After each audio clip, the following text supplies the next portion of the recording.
Big boss season 6 ഏറ്റവും കൂടുതൽ ചർച്ച ചെയ്യപ്പെട്ട മത്സരാർത്ഥികളാണ് സായി കൃഷ്ണയും സിജോ ജോണും. ഇപ്പോഴത്തെ തങ്ങൾ അനുഭവിച്ച വേദനകളൊന്നും ബിഗ് ബോസിലൂടെ പുറത്തു വന്നിട്ടില്ലെന്ന് പറയുകയാണ് ബിഗ് ബോസ് മലയാളം സീസൺ 6 താരങ്ങളായ സായി കൃഷ്ണയും സിജോയും. ഒരു യൂട്യൂബ് ചാനലിൽ നൽകിയ അഭിമുഖത്തിലാണ് ഇരുവരുടെയും പ്രതികരണം. സായി കൃഷ്ണയും ഭാര്യ സ്നേഹയും സിജോയും ഭാവി വധു ലിനുവും അഭിമുഖത്തിലുണ്ടായിരുന്നു. സിജോയും സായി കൃഷ്ണയും ബിഗ് ബോസിലെ അനുഭവങ്ങളും അഭിമുഖത്തിൽ പങ്കുവയ്ക്കുന്നുണ്ട്. താൻ രണ്ടാം വരവിൽ കാട്ടുതീയാണെന്ന് സിജോ ഷോയിൽ വെച്ച് പറഞ്ഞിരുന്നു. എന്നാൽ അത്തരത്തിലുള്ള ഒരു പ്രകടനം സിജോയിൽ നിന്നുണ്ടായോ എന്ന ചോദ്യത്തിന് സിജോയെ നല്ല രീതിയിൽ വെട്ടിമാറ്റിയതാണെന്ന് സായി കൃഷ്ണ മറുപടി നൽകി. പുറത്തിറങ്ങിയിട്ട് താൻ നോക്കിയെന്നും എന്നാൽ എവിടെയും സിജോയെ കണ്ടില്ലെന്നും സായി കൃഷ്ണ പറയുന്നുണ്ട്. ബിഗ് ബോസിൽ പോകുമ്പോൾ നമുക്ക് എന്തൊക്കെ ചെയ്യാൻ പറ്റുമെന്നത് സംബന്ധിച്ച് തനിക്ക് നല്ല ധാരണയുണ്ട്. അതനുസരിച്ചായിരിക്കും താൻ പെർഫോം ചെയ്യുക.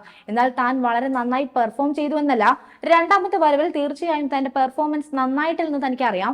പക്ഷെ താൻ വേദന അനുഭവിച്ചു നിന്ന സമയത്ത് ചെയ്ത കാര്യങ്ങൾ പോലും പുറത്തു വരാതിരുന്നതിൽ ബുദ്ധിമുട്ട് തോന്നിയിട്ടുണ്ടെന്ന് സിജോ പറയുന്നു. തന്റെ വായിൽ നിന്നും പഴുപ്പ് ചാടിയിട്ട് പോലും താൻ അവിടെ പിടിച്ചു നിന്ന ദിവസങ്ങൾ ഉണ്ടായിട്ടുണ്ട്. മാത്രമല്ല സായി കൃഷ്ണയ്ക്ക് അവിടെ ആരോഗ്യ പ്രശ്നങ്ങൾ ഉണ്ടായിരുന്നുവെന്നും ദിവസങ്ങളോളം പ്രശ്നം ഉണ്ടായിരുന്നുവെന്നും നടുവേദന മാത്രമാണ് നിങ്ങൾ കണ്ടത്, നിങ്ങൾ എല്ലാവരും കാണാത്തൊരു പ്രശ്നം ഉണ്ടായിരുന്നുവെന്നും അതാരും അറിഞ്ഞിട്ടില്ല എന്നും ആഴ്ചകളോളം ആ പ്രശ്നം നിന്നുവെന്നും അതൊക്കെ ആരും അറിഞ്ഞിട്ടില്ലെന്നും സിജോ പറയുന്നു. സിജോ അനുഭവിച്ചത് തങ്ങൾ നേരിട്ട് കണ്ടതാണെന്ന് സായി കൃഷ്ണയും വിശദീകരിച്ചു. സിജോയ്ക്ക് അവിടുത്തെ സ്പെഷ്യൽ ഫുഡ് ആയിരുന്നു.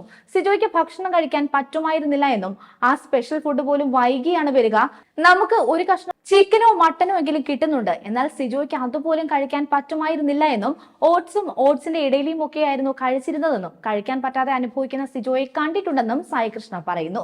രാത്രി പോയി ചോരയും പഴുപ്പും ഒക്കെ തുപ്പും, ആ അവസ്ഥ ഭീകരമാണ്. ഇതൊക്കെ കഴിഞ്ഞിട്ട് പുറത്തു വരുമ്പോൾ ഈ സംഭവങ്ങളൊന്നും ഷോയിൽ കാണിച്ചിട്ടില്ല എന്നും സായി കൃഷ്ണ പറയുന്നു. തനിക്ക് വന്നത് ഫിസ്റ്റുലയാണ്, പോയ പല മത്സരാർത്ഥികൾക്കും അത് ഉണ്ടായിട്ടുണ്ടെന്നും കാലാവസ്ഥ പ്രശ്നമുണ്ട്, നേരെ നിൽക്കാൻ പറ്റാത്ത അവസ്ഥയുണ്ട്, കോ ഓഡിയൻസ് നമ്മുടെ പ്രശ്നങ്ങളെല്ലാം കാണും, എന്നാൽ അവരല്ല, വേറൊരു വൈഡ് ഓഡിയൻസ് ഉണ്ട് ഷോയ്ക്കെന്നും 15 സെക്കൻഡ് റീലായിരിക്കും അവർ കാണുക, അതിന്റെ ഒരു പ്രശ്നമാണ് ഇതൊക്കെ എന്നും സായി കൃഷ്ണയും പറയുന്നു. അതേസമയം ബിഗ് ബോസിൽ വൈൽഡ് കാർഡായി എത്തിയ മത്സരാർത്ഥിയായിരുന്നു സായി കൃഷ്ണ. ഷോ പൂർത്തിയാകും മുമ്പ് മണി ടാസ്കിൽ 5 ലക്ഷം രൂപയുടെ പണപ്പെട്ടിയും എടുത്ത് സായി കൃഷ്ണ പുറത്തു പോവുകയായിരുന്നു. അതിനുശേഷം ഏറെ വിമർശനങ്ങളും താരത്തിന് നേരിടേണ്ടി വന്നിരുന്നു. അവതാരകനായ മോഹൻലാൽ അടക്കം സായി കൃഷ്ണയ്ക്കെതിരെ സംസാരിക്കുകയും ചെയ്തിരുന്നു.